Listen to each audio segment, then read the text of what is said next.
إخواني المشاهدين أينما كنتم وأينما حللتم، السلام عليكم ورحمة الله وبركاته. نعاود ونقول كم هي قاسية كرة القدم. تفرحك يوم وتبكيك شهر، تفرحك شهر وتبكيك 50 عام. ليست عادلة على الإطلاق. تجي باش تتعادل تخسر، تدخل باش تربح تخسر، تجي باش تتوج بالكأس ترجع في الطائرة الأولى، وهكذا. بالأمس القريب قدام المنتخبات العربية كرأينا المعيز، كرأينا الكباش، كرأينا البقري. ما رانيش معايا فيهم، لكن كإعلام نقول اللي يجب أن أقوله. الفراعنة غلبوهم السحارة، هو التوانسة ما نتكلمش عليهم.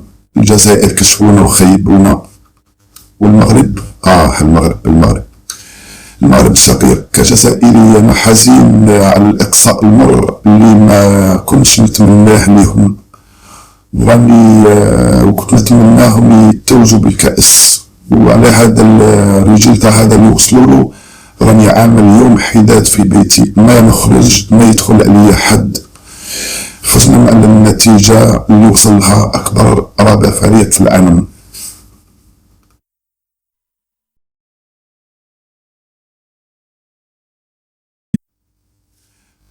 كمل اللايف. أيه، كوبي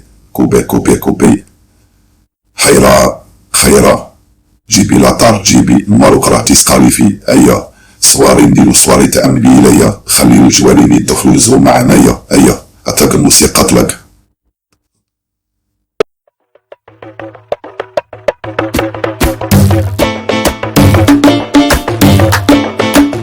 يا تجيبوني شبيلويا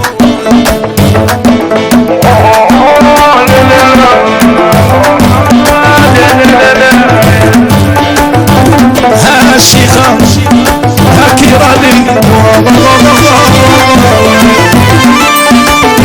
شكون يسقسي عليا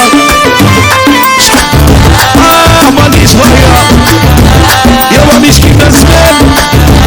هذا قلبي يدمر، هذا سعود المجمر، هذا قلبي يتعمر. يعني الستين حلفوا راهم يخلصوا، صاير ربي يخلص. يا راني نستشفى يا نشوف بعيني، يا من بعيد والكحل من بعيد نستشفى. يعدو يا راه يخلص، يلعبوها عاقلين هم. إخواني المشاهدين، أوصيكم ونفسي بتقوى الله، واعلموا باللي هذه غير كرة قدم. وديروا في بالكم باللي في هذه الأيام هذه الشيطان لعنه الله راح حشاها لأكثر من 80 مليون أبي جزائري ومغربي.